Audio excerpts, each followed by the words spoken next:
हर भोले नमः शिवाय नमः शिवाय ओम नमः शिवाय।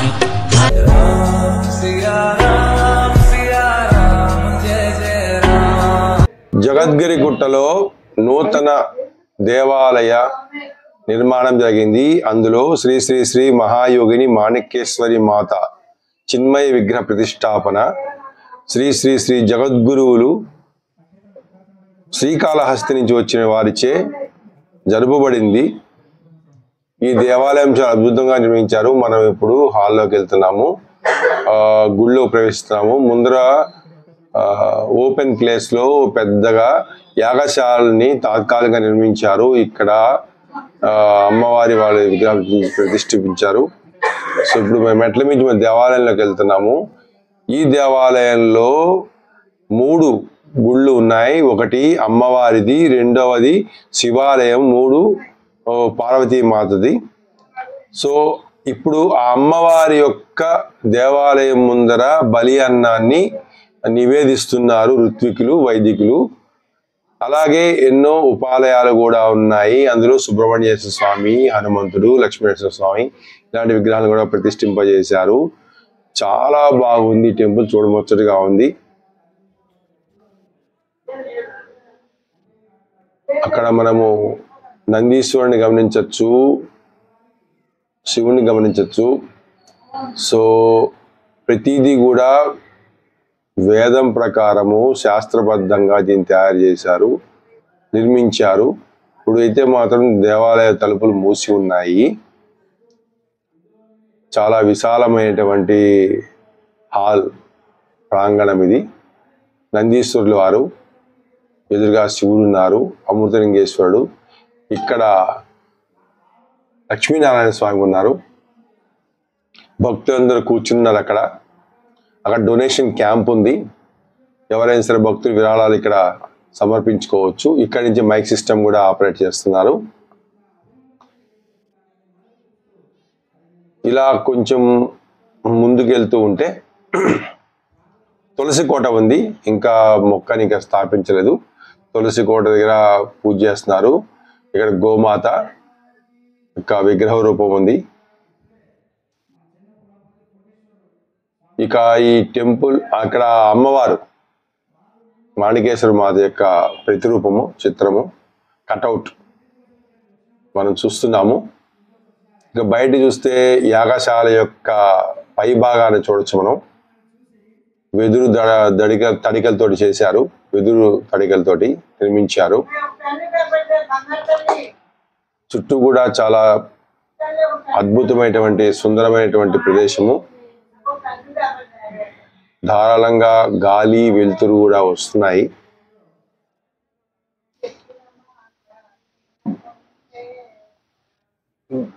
భరత భూమి పరమ పవిత్రమైనటువంటి పుణ్యభూమి.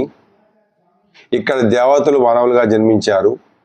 ప్రపంచ మానవాళికి ఆధ్యాత్మిక జ్ఞానాన్ని ప్రసాదించే ఆధ్యాత్మిక భూమి. ఈ పుణ్యభూమిలో అనాది నుండి ఎందరో మహానుభావులు, మహాత్ములు జన్మించారు.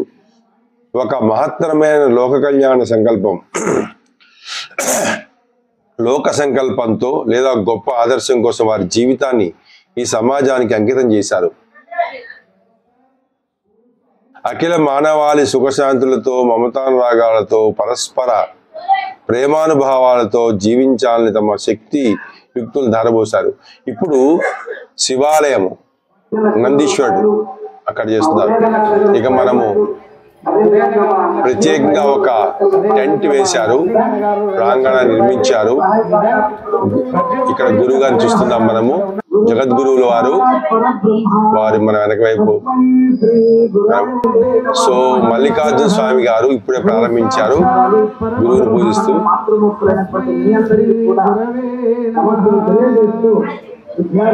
నమస్కారాలు. పాల్గొన్నటువంటి మాతృమూర్తులైనటువంటి మీ అందరికీ కూడా నమస్సులు తెలియజేస్తూ విద్యార్థులందరికీ శుభాశీస్సులు.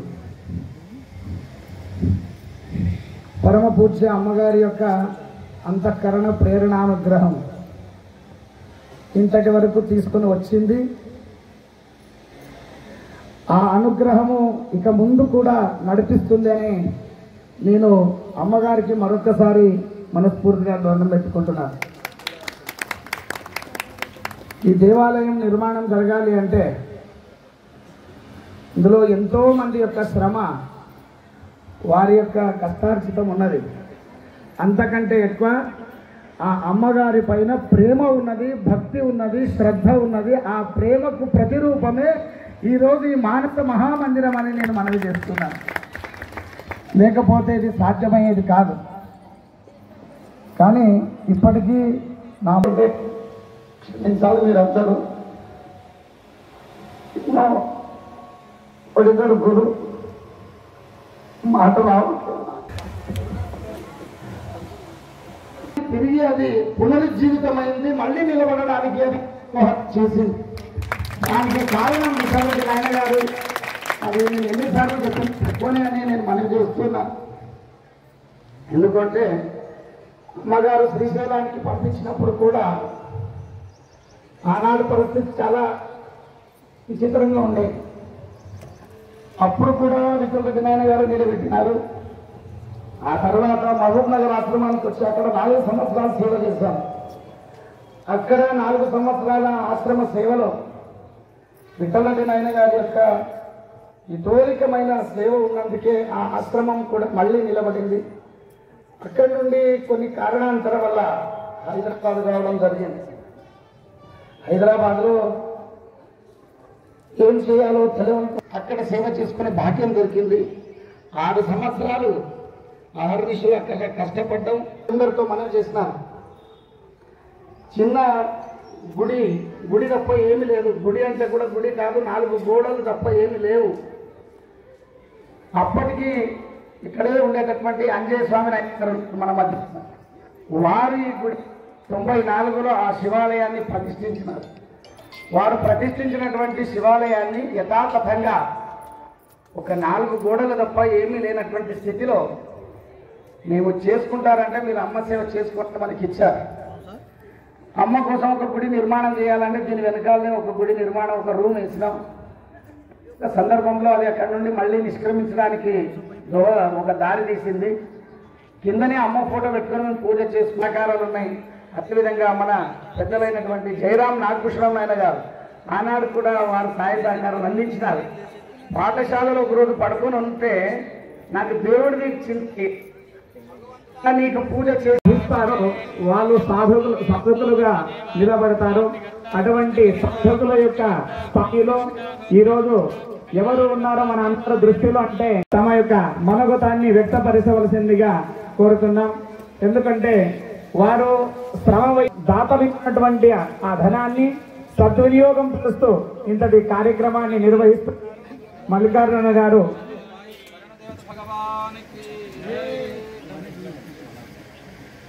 తమ యొక్క మనోగతాన్ని వ్యక్తపరచవలసిందిగా మనవి.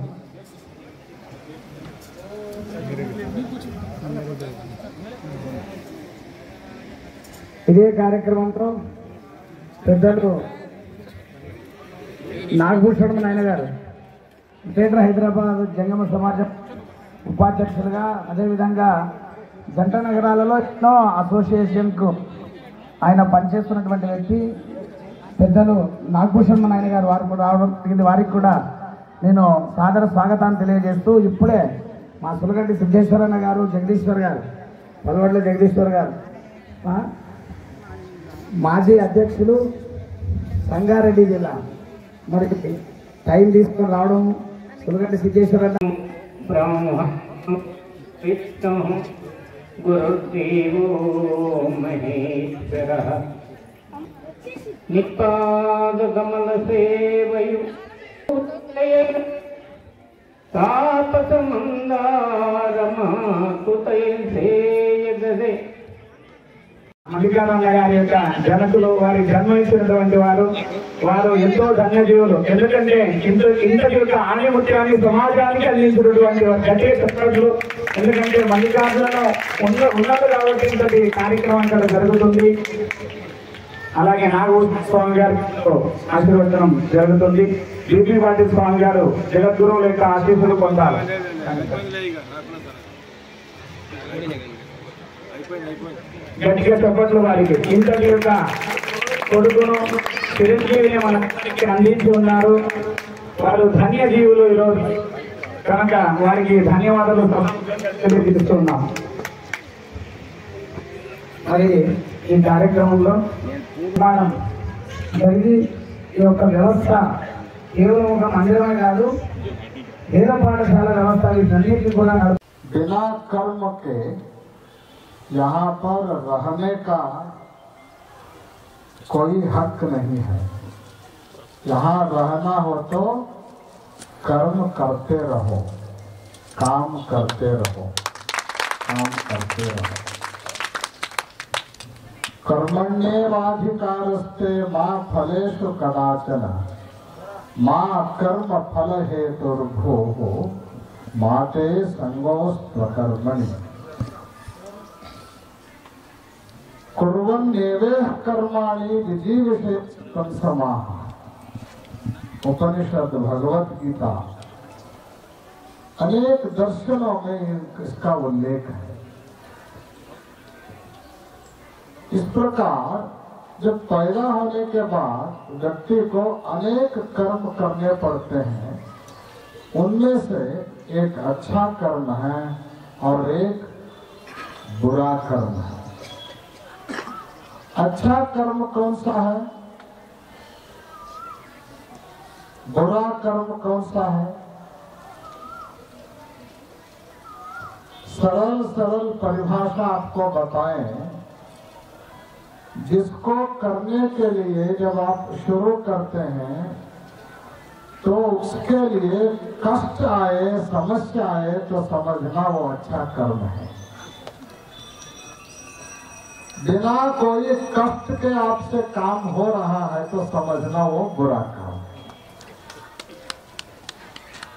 अच्छा कर्म को सिद्ध करने के लिए कष्ट उठाना पड़ता है और अच्छे लोगों को ही कष्ट आते हैं। बुरे लोग बड़े आराम से रहते हैं,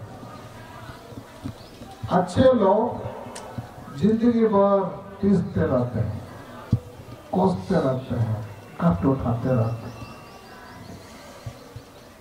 आपने रामायण सुना, महाभारत सुना, कौरवों को कभी कष्ट आया आपने सुना है? एक ही बार कष्ट आया, मर गए, खत्म। दुर्योधन जब तक जीवित था आराम था, मुकुट कभी भी उसके सिर से नहीं निकला। लेकिन पांडवों का हाल आपने देखा है, साथ रहने नहीं दिया, अपना राज्य बनाया तो भी सहन नहीं किया, उसको बुला करके वन भेज दिया गया, अज्ञातवास किया। उसके बावजूद भी राज्य पाना हो तो उसके लिए युद्ध करना पड़ा, कितने कष्ट उठाने पड़े। तो इनमें से अच्छा कौन, बुरा कौन? पांडव अच्छे रहे, कौरव बुरे कहलाए, क्योंकि जिंदगी भर कौरव आराम रहे और जिंदगी भर पांडव कष्ट उठाते रहे। मल्लिकार्जुन शास्त्री को कष्ट क्यों आए? तो क्योंकि वे पांडव हैं, कौरव नहीं है। वो इतने कष्ट उठाया लेकिन कभी भी हिम्मत नहीं हारे। वो एक सीख है। हम उनको बीच में स्वामी बनाने चले थे, एक मठाधिपति बनाने का सोच था, काशी जगत गुरु और हमारे हमारा। उस समय भी अनेक समस्याएं सामने आई। लता जी छोड़ने में तैयार नहीं थे, किसी तरह से उनको मनवाया, लेकिन लता जी का प्रेम इतना था, हमने अंत में निर्णय किया, लता जी के प्रेम ने ही उनको सन्यासी बनने से रोका। प्रेम में इतनी शक्ति था। और गृहस्थ आश्रम स्वीकार किए। गृहस्थ आश्रम स्वीकार करने के बावजूद भी जहां जहां वे गए वहां वहां उनको कष्ट उठाने पड़े। और हमें पता है जहां जहां गए वहां वहां वे एक भी बुरा काम नहीं किया, अच्छा ही काम करके आएंगे, अच्छा ही काम करके आएंगे। अच्छा करने वालों को ही कष्ट आता है। लेकिन भगवान भी कितना कष्ट देता है। हमें लगता है कष्ट दे दे करके वो भी थक गया, वो भी थक गया और थक करके अभी तुम दूर मत भागो, मूल जगत गुरु तो मैं ही हूँ। भगवान शिव ही सबसे बड़े जगत गुरु है। मेरे स्थान में आप बैठ जाओ, अभी बाहर कहीं नहीं जाना, ऐसा सोच करके जगत गुरु बुट्टा ने उनको बुलाया, यहाँ पे उनको स्थान दिया और आप सभी लोगों का सहकार उनको प्राप्त हुआ। उसके कारण उनको रहने का और पाठशाला चलाने का, उतना ही नहीं, इधर यहाँ पर आज एक बड़ा मंदिर निर्माण करने का भी उनका जो स्वप्न था वो आज साकार हो गया, पूर्ण हो गया। उसके पीछे आप लोगों के सहयोग के साथ साथ उनका धैर्य भी सराहनीय है और उल्लेखनीय है। और जहाँ पे धैर्य होता है वहाँ पे सब काम होते हैं, भले ही देर हो। देर है मगर अंधेर नहीं है। भगवान के घर में देर है मगर अंधेर नहीं है। भले ही देर हुआ हो लेकिन इतना बड़ा जगह उनको प्राप्त हुआ और प्रकाश जैसा फैलता है वैसा आज उसका विकास भी हो रहा है। यह अत्यंत खुशी की बात है, खुशी की बात है। ज्यादा न बोलना चाहते हैं क्योंकि समय बहुत हुआ है। सुबह से आप लोग कार्यक्रम में भाग ले रहे हैं, भोजन का भी समय हो चुका है और हमको भी बहुत दूर जाना है। करीब करीब यहाँ से 500 किलोमीटर की यात्रा है आज।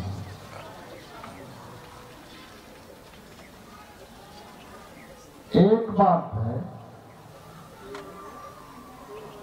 हम तो वैसे आज मैसूर से दोपहर में आकर के शाम को इस कार्यक्रम में भाग लेने वाले थे, लेकिन भगवान की इच्छा के सामने किसी का कुछ नहीं चलता है।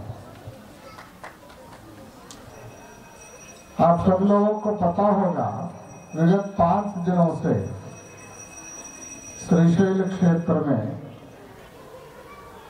उत्तर राजगोपुर के लोकार्पण, सुवर्ण कलशारोहण और अनेकों विग्रहों के प्रतिष्ठापन के निमित्त महाकुंभाभिषेक का आयोजन हुआ था। कल ही 5 सुवर्ण कलशों को मल्लिकार्जुन देवस्थान के, जो कि ज्योतिर्लिंग है, ज्योतिर्लिंग के उत्तर द्वार के राजगोपुर के ऊपर 5 सुवर्ण कलशों को प्रतिष्ठापना करके उसके बाद भगवान मल्लिकार्जुन स्वामी के शिखर के ऊपर जा करके शिखर को पुष्पाभिषेक करके भ्रमरांभा माता के देवस्थान के शिखर को भी पुष्पाभिषेक करके हमारा पट्टाभिषेक हो करके 14 साल हुआ। इतने दिनों तक केवल दोनों शिखरों का दर्शन मात्र किया करते थे, लेकिन कल दोनों शिखरों का स्पर्शन करके उन्हीं हाथों के द्वारा आज यहाँ पर लिंग की प्रतिष्ठापना हुई। उसके बाद कहीं तो नहीं गए, उसके बाद कहीं पे नहीं गए, डायरेक्ट इधर ही आएगा, इधर ही आए। ये कार्यक्रम संपन्न हुआ तो हमें लगता है उसी के लिए भगवान मल्लिकार्जुन सब व्यवस्था करके मैसूर कार्यक्रम को भी कैंसिल करवा करके उधर जाना ही बंद हो गया, स्पेशल गए तो मल्लिकार्जुन अपना काम हमारे हाथों से करवा करके इस मल्लिकार्जुन के पास भेज दिया। हमारे नाम का एक शास्त्री उधर बैठा है, उधर भी जा करके उनका भी विकास हो, ऐसा आशीर्वाद हमारे द्वारा उनको भेज दिया है। और दूसरी बात है, इधर ही हैदराबाद में प्रगति समाज और बसवेश्वर समिति दोनों ने एक मंदिर के लिए, समाज के लिए बहुत दिनों से एक जगह को अपने स्वाधीन करके उसके लिए बहुत समस्याएं वो सामना कर रहे थे, लेकिन अंत में उनका विजय हुआ। और उसके बाद हमारे करुणाकर जी, वाली बसुरा जी, नागभूषण जी, वहाँ के सभी जो समाज है वे मिल करके हमारे पास आए। बहुत दिनों से हमने जो जगह संभाले रखा है उस जगह को हम पीठ को दान करना चाहते हैं, पीठ के द्वारा ही उसका विकास करेंगे तो अच्छा रहेगा, ऐसा सोच करके उन्होंने लगभग 22,000 स्क्वायर फीट जगह को श्रीशैल पीठ को दान दिया है। वहां पर एक समिति का निर्माण हुआ, मड़प्पू वीर मल्लेश जी उसके अध्यक्ष हैं। उनके अध्यक्षता में पहले भगवान को वहां पे बिठाएंगे, बाद में सभी विकास अपने आप हो जाएंगे, ऐसा सोच करके एक शिला मंदिर का वहां पर निर्माण हुआ है। आने वाले मार्च 30 तारीख को हमारे मल्लिकार्जुन शास्त्री जी के ऋत्विजों में ही, वैदिक पौरोहित्य में ही उस मंदिर का भी लोकार्पण होना है। योगायोग देखिए, फरवरी 22 को उनके मंदिर को हम लोकार्पण कर रहे हैं और मार्च 20 तक उनके तत्व में उधर पीठ के मंदिर का लोकार्पण होने वाला है। उसमें भी आप सभी लोग आकर के अवश्य भाग लें, ऐसे सूचना देते हुए खास करके हमारे विठल रेड्डी जी बहुत धर्म के लिए काम किए हुए व्यक्ति हैं। बहुत लोग कमाते हैं और कमाने का पैसा खुद के लिए भी उपयोग करते हैं, लेकिन कमाए हुए पैसे को धर्म, देश और समाज के लिए दान देने के लिए बहुत कम लोग उपयोग करते हैं। पैसा तो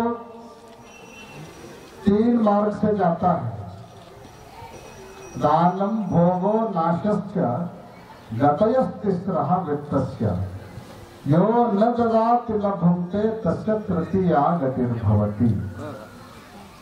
कमाने के बाद पैसे के जाने के 3 ही मार्ग है, दान, भोग और नाश। दान, भोग और नाश। धर्म के लिए, देश के लिए, समाज के लिए दान करो, नहीं तो खुद के लिए उसका उपयोग करो। कुछ लोग ऐसा करते हैं, अपने लिए भी उपयोग नहीं करते हैं, दूसरों के लिए दान भी नहीं देते हैं, केवल कमाते हैं रखते हैं, कमाते हैं रखते हैं, कमाते हैं रखते हैं। वो पैसा एक दिन रख के ही नाश हो जाता है, नाश हो जाता है। उपयोग करना चाहिए। रखे रखे जो नाश होता है वह कनिष्ठ मार्ग है। खुद के लिए जिसका उपयोग किया जाता है वह मध्यम मार्ग है, क्योंकि आपने वो कमाया और उपयोग किया, काम खत्म। लेकिन जब आप दान देते हैं वह उत्तम मार्ग बताया गया है, क्योंकि आप आज जो दान देते हैं वह भविष्य काल में उतना ही नहीं, अगले जन्म तक भी वह आपको फल के रूप में आता है और आपकी सुरक्षा करता है, आपको फल देता है। ऐसा सोच करके हमारे विठल रेड्डी जी जहां जहां अवकाश मिलता है, जहां जहां जरूरत पड़ता है, वहां वहां पर धर्म के लिए, समाज के लिए, देश के लिए भरपूर वो दान देते आए हैं। और आज यहाँ पे जो पाठशाला बना है, हमारे मल्लिकार्जुन शास्त्री जी का आचार्य निवास बना है, आज मंदिर बना है। उतना ही नहीं, तंडलपल्ली में भी पाठशाला का निर्माण हुआ, उसके लिए भी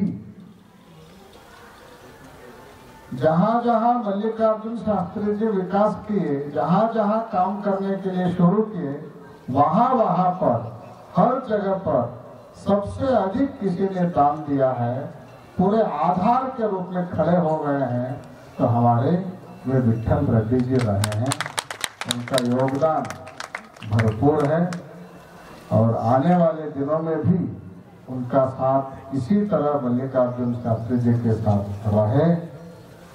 ऐसे शुभेच्छा देते हुए विठल रेड्डी जी की जो आरोग्य है वो भी सुधार होना चाहिए, उनको उत्तम आरोग्य प्राप्त हो करके दीर्घायु उनको मिले, ऐसे शुभेच्छा भी उनको देते हुए 20 तारीख मार्च को जो नागौल का देवस्थान का लोकार्पण है, उसमें भी भगवान की कृपा से वो अवश्य आवे, ऐसे सूचना विठल रेड्डी जी को भी देते हुए पूरे परिवार के साथ वे आ करके इस कार्यक्रम में भाग लिए हैं। और मल्लिकार्जुन शास्त्री की एक विशेषता है, जब भी कोई कुछ देता है तो उसको वो रखते नहीं है, उपयोग करते रहते हैं। मंदिर बनाते हैं, पाठशाला बनाते हैं, बच्चों को खिलाते हैं। अगर बच्चा तो ऐसा कार्यक्रम करते हैं, कार्यक्रम में उपयोग करते हैं। और हम भी देख रहे हैं जितने लोग यहाँ पे आए हैं सभी लोगों को खंडवा दे करके आशीर्वाद दिया है, सभी लोगों को। उसमें कंजूसी नहीं करते हैं, कल क्या करना, कैसे करना बिल्कुल नहीं सोचते हैं। आज का अच्छा होना चाहिए, आए हुए लोग खुश रहना चाहिए, कल फिर भगवान करता है। ऐसा जो उनकी भावना है, उसी भावना के कारण ये सब विकास हो रहा है। आने वाले दिनों में भी और भी इसका विकास होगा। श्रीशैल पीठ उनके पीछे सदैव रहेगा, हर ढंग से उनके पीछे रहेगा। ऐसे सद्भावना व्यक्त करते हुए नूर स्वामी जी भी उनको सहयोग किए हैं, आप सब लोग भी उनको सहकार किए हैं। इसी तरह मल्लिकार्जुन शास्त्री के ऊपर आपका विश्वास, सहकार, सेवा मनोभाव सदैव रहे, ऐसे सूचना देते हुए सभी लोगों को पुनः एक बार मंगल आशीर्वाद देते हुए, आप लोग आशीर्वाद लेते समय सब लोग आकर के दर्शन भी कर लिए हैं और फिर जाते समय दर्शन करने का कोशिश नहीं करना, वहीं पे सब लोग हाथ जोड़ करके नमस्कार करें। यहीं से आप लोगों को मंगल आशीर्वाद। ओम शांति शांति शांति। అవినాభావ సంబంధం ఉన్నది. అమ్మగారు ఒక కాలంలో ఒక సందర్భంలో ఆ మఠానికి వెళ్ళినప్పుడు ఆ మఠంలో ఉండేటటువంటి దేవాలయం తెలిసినందుకు అమ్మ లోపల ఉండేటటువంటి ఆ శక్తిని, ఆ నిష్ఠను చూసి అమ్మగారికి ఆ మఠాధిపతి అయినటువంటి శాంతవీర మురుగ రాజేంద్ర స్వామీజీ గారు కాషాయ వస్త్రాలు పాదుకలు ఇచ్చి సత్కరించి గౌరవించినారు. అంతేకాకుండా స్వామీజీ గారు అన్నారు, అమ్మాయిది మీకు మేము సన్యాసం ఇచ్చినట్టు కాదు, మీ లోపల ఉండేటటువంటి శక్తికి మేము గౌరవించినాము. మీరు ఈనాటి నుండి తెల్ల వస్త్రాలు కట్టుకోవద్దు, కాషాయ వస్త్రాలు ధరించండి, కాళ్లకు పాదుకలు తొడగండి, అదేవిధంగా జట ఎంటుకలను చెట్టగా మలుచుకొని కట్టుకొని అందుకు స్వామీజీ గారు చెప్పినటువంటి ఒక సంఘటన అమ్మ చరిత్రలో వస్తుంది.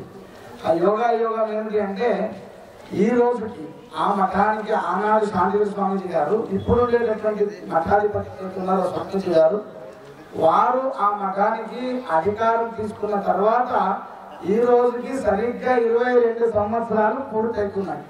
అయితే ఈ 22 సంవత్సరాలు పూర్తయినటువంటి సందర్భంలో ఏమన్నాము, జగద్గిరి గుట్టకు మీరు రండి, ఇక్కడికి మేము కూడా మీకు గౌరవిస్తాము. అమ్మ చరిత్రకు ఆ రోజు ఆ గురువు గారు అప్పుడేటటువంటి స్వామీజీ గారు ఇచ్చినటువంటి ఒక గౌరవానికి ఆ రుణాన్ని మనం తీర్చుకుంటాము రండి అన్నందుకు వారు సాయంకాలం వస్తున్నారు. వాస్తవానికి జగద్గురువు గారు సాయంకాలం సమయం ఇచ్చినందుకు మేము అందరికీ సాయంకాలం చెప్పినాము. అది సమయం జగద్గురువు గారు మళ్ళీ ఇప్పుడు మధ్యాహ్నం ఇచ్చినందుకు సాయంకాలం అని అలాగే ఉంది. అదేవిధంగా గురుమిక్కల నుండి స్థానిక నాయకులైనటువంటి శరణ్ గౌడ కందుకూరు గారు ఆ ఎమ్మెల్యే గారు వస్తున్నారు. అక్కడ నుండి ఒక ఇద్దరు ఎమ్మెల్యే గారు కర్ణాటక నుండి వస్తున్నారు. ఈ కార్యక్రమం అంత దూరం నుండి వాళ్ళు వస్తున్నారు కాబట్టి మీరు అందరూ ఉంటే సంతోషపడతారు. కాబట్టి మీరు అందరూ భోజనం చేసుకొని కొంత రెస్ట్ తీసుకొని మళ్ళీ సాయంకాల కార్యక్రమంలో పాల్గొనాలని మనవి చేస్తూ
ఇప్పుడే యాగము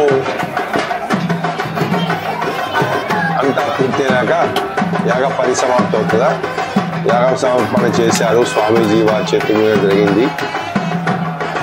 ఇంతటితోటి యాగం సంపూర్ణమైంది.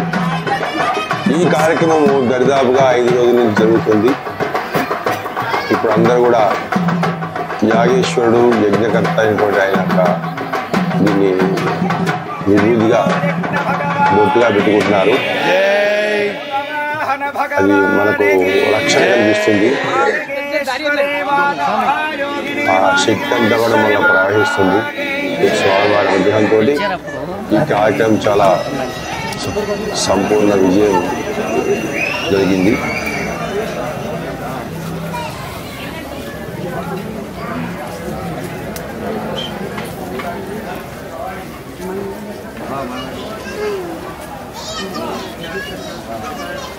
ఇదే ప్రాంగణంలో వేద పాఠశాల కూడా నిర్మించారు. ఇక్కడ చిన్నపిల్లలకి వేదాన్ని నేర్పిస్తుంటారు. ఇక్కడే వసతి ఏర్పాటు కూడా ఉన్నాయి. విశాలమైనటువంటి హాల్ ఉంది.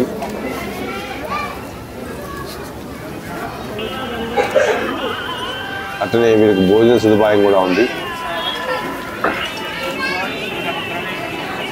ఈరోజు ఈ కార్యక్రమానికి అందరికీ అవసరమైనటువంటి భోజనాలు ఇక్కడ ఏర్పాటు చేశారు. వంటశాల ఇది ప్రిన్సిపల్ వారి రూము, ఆచార్యుని యొక్క నిలయం. సాంప్రదాయబద్ధంగా ఇక్కడ అన్ని కూడా జరుగుతూ ఉంటాయి. శిక్షణ ఇస్తూ ఉంటారు. వేద పాఠశాల. అహింసో పరమో ధర్మ, మాణికేశ్వరి మాత యొక్క ఆశీస్సులతోటి ఈ భవనాన్ని నిర్మించడం జరిగింది. ఇక్కడ దాతల పేర్లు ఉన్నాయి. ఇది ఒక పెద్ద హాలు. ఈ హాల్ మీదనే దేవాలయం ఉంది. లోపల కూడా యజ్ఞయాగాలు నిర్వహించడానికి ప్లేస్ పెట్టి తయారు చేశారు ఉంది. కాదు మన దీన్ని పూర్తి చేసి మన హాల్గా యూజ్ చేస్తుండొచ్చు. ఇక ఆవులు ఉన్నాయి, గోమాతలు. వీటి కూడా గోశాల కూడా నిర్మిస్తున్నారు. మంగళ వాయిద్యాలు వాయించారు. ప్రజెంట్ విశ్రాంతిలో ఉన్నారు, విశ్రాంతి తీసుకుంటున్నారు. సో 5 రోజుల కార్యక్రమం చాలా బ్రహ్మాండంగా నిర్వహించారు, భారీ ఎత్తున. దీనికి అక్కడ ఉండేటువంటి ప్రముఖులు, ప్రజలు ఎంతగానో సహకరించారు. శాస్త్రోక్తంగా, వేదోక్తంగా నవగ్రహాలకు సంబంధించినటువంటి కలశాలు ఉంటాయి. నవగ్రహ పూజ కూడా చేశారు. ప్రతిది కూడా శాస్త్రం ప్రకారం చేశారు. Thank you. నాగభూషణం గారితో, శ్రీనివాస్తో మీ మిత్రుడు, యువర్ జీవన్.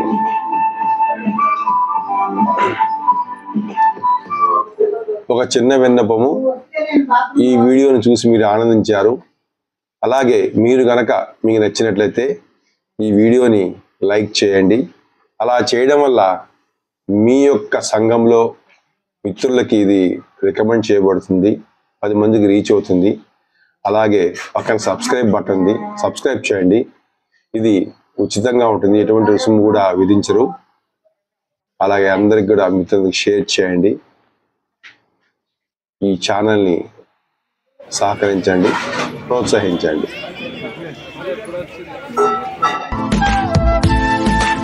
Thank you.